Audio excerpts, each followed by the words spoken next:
Hello everyone and welcome to Werven's World and welcome to my Let's Play of Endless Space 2. So the game has just released today and they've added a new race called the Unfallen, which I'll be playing a little bit in my free time just to kind of get a hang of it and make one of these introductory videos of the races. But I also wanted to start a Let's Play of this game with the Cravers, and the reason why I chose the Cravers is I found this really cool post on Reddit by a user called Zenak. And the post is called Why Pacifist Cravers is a Legit Strategy. So Cravers are completely focused on war. They've got big fleets, they got fearless warriors, they got eternal war, all of this stuff. However, according to this post, they are also pretty good as pacifist. However, this post was made at beta and I just checked the new tech tree for a little bit and it seems to be completely different from the way it was. So I've played this game quite a lot of hours already, like 50 hours or so, and I kind of have a good idea of where all the technologies are, but now of course I don't anymore. So we have to see how far this works, but I thought it would be a fun challenge. So the reason why this pacifist Craver should work well is because you are slave drivers and you get a lot of extra production from your enslaved population, and you get a lot of extra production on undepleted planets, so when they're not depleted yet. So the reason why normally basically you would go to different planets all the time because you deplete them and then you take a new planet and you deplete them again and you take a new planet, this strategy is more about picking up a tech that allows you to have peace with empires and then become a pacifist, which has a law that allows you to get a lot of extra production for alliances and stuff that you form. So the more peaceful you are, the more you will be producing. And you kind of already have really good production. So once you've kind of set that up, then you can win through different ways. Of course, then you can become a non-pacifist and you can start conquering everyone. But then you can also do score victory or science or stuff like that. So I will definitely not be going for the war victory. I will be trying something like science or maybe building wonders or stuff like that. I haven't really looked into it yet because I kind of want to explore the game as we go. So if you have any tips during the gameplay, please feel free to leave them in the comments. And well, we'll see how far we get. Maybe it doesn't work at all, and then we'll just do another Let's Play on another race. But as far as it works, let's check. So yeah, the Cravers. In case you haven't seen my introductory video to the Cravers, I'll put a link like here in the screen now. And but just a little summary is, well, we are slave drivers. So if we have other factions on our planets, as long as we put one Craver there, he will kind of stand there with a whip and he will make them work harder. However, the enslaved population is very sad, so, well, the happiness goes down quite harshly. -10 per enslaved population, which is really a lot. Well, we're Cravers that deplete planets.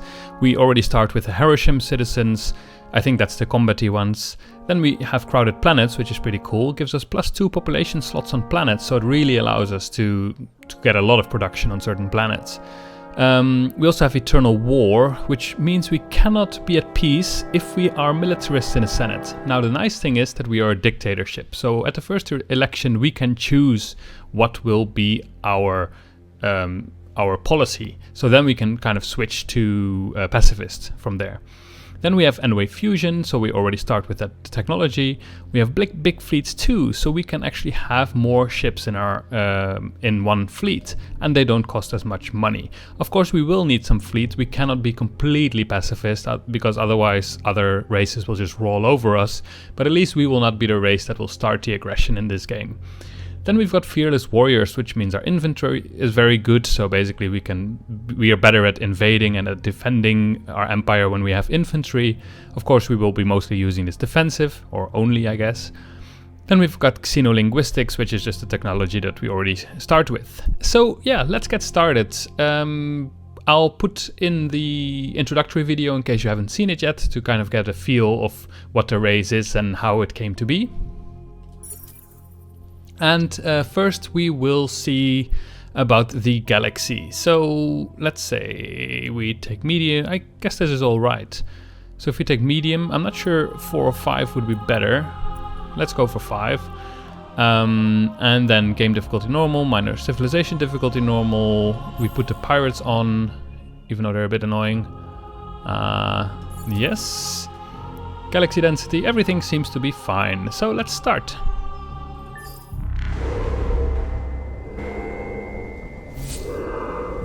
We were already hungry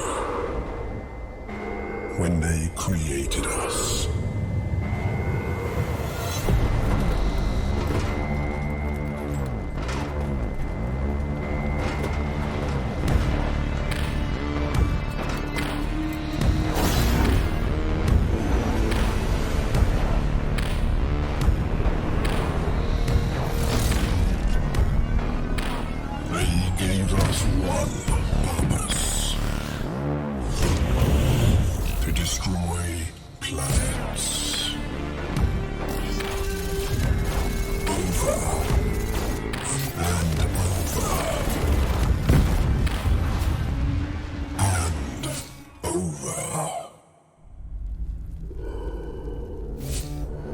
Even abandoned by our masters, our hunger still remains.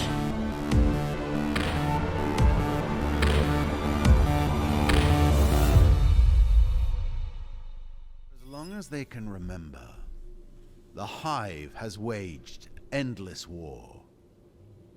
Born, or rather bred, in the labs of the Endless, as a relentless bioweapon.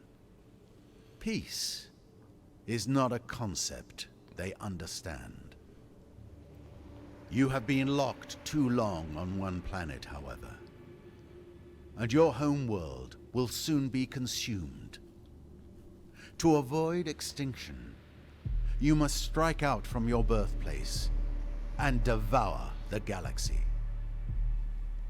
Peace is not a concept we understand, but we will make sure to teach them. We're always hungry, never sated. So click done. Alright, so basically we can have a short look at this research tree to see if we can immediately identify things that changed. Well, first of all, this all changed. There's a lot more information here. Okay, I can remove that, which is good, because I don't really need all of this.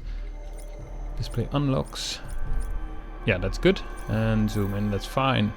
Yeah, so I already see that there's much more faction-specific technologies here. So Craver-specific stuff. So we get extra manpower deployment limit. Yeah, I saw that in the patch notes. So now you cannot just bring thousands of manpower and immediately take over a system. There is a limit to how much manpower you can deploy per turn. So you can also increase that with technology. Some extra weapons, some more manpower stuff, more weapons. Yeah, these are just the ships. Ooh, here's a building. +1 happiness per number of ships in Empire. Well, we'll have to see about that, if we're gonna really use that or not. There's something here. It's called xenoanthropology. Ooh. So if we make everyone happy, then we're gonna get a lot of influence, which is nice. I also see that there's some colonization tech now in the Empire development. Normally it was only here, and then there was a tech here for colonizing gas planets, which was this one, I think. Yeah, colonized gas giant. But now there's some extra stuff here. Colonized lava, which used to be somewhere here. Ah, so they really moved the colonization stuff up. That's nice. Then I guess you're less screwed in a way by kind of the random placement of all the systems. Because it used to be, well, let's say you have your starting planet and then you're just next to 3 Ash, and Ash was somewhere here, and basically you couldn't do anything on your own homeworld until you researched all of that. That was a really long way. So now everything is a bit more clustered together, which is really nice. I like that. Yeah, I'm not sure what all of these do, but I'm sure we'll find out in time. There's some colonization here and there, and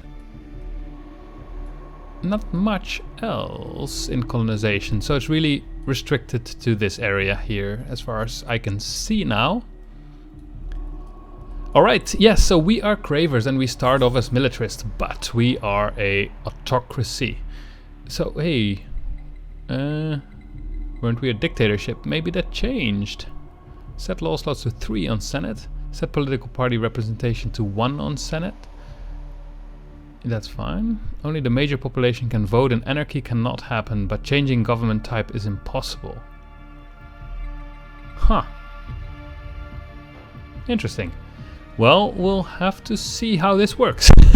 I hope it still works. If it doesn't work, then we're just going to do something else with these Cravers. But I think this should not be a problem, because we will just remain an autocracy, but we will try to be something else than militarist. So we have only one Senate, and we can turn this Senate into, let's say, industrialist or something like that. We start off with a Jingoist Joy Bill, which gives us extra happiness per war on system, but we don't want that, we want something else. But of course we can start to look in extra laws that we might want, because these here are for free. This one here costs us influence per population that we have. So either we can have more money and less happiness, we can have more manpower capacity and we fill this up more quickly, or we can have more happiness but less science. I'm inclined to maybe go for this. We can look at our happiness, which is at the moment 40, so we would actually lose, yeah, a little bit of happiness. Maybe we can wait with that for a little bit. In any case, I think for now we kind of have gotten a bit of an idea of what we want to do, and I think the video has been going on for long enough. So next video we will really start playing the game. But for now, I hope you had fun, and see you next time.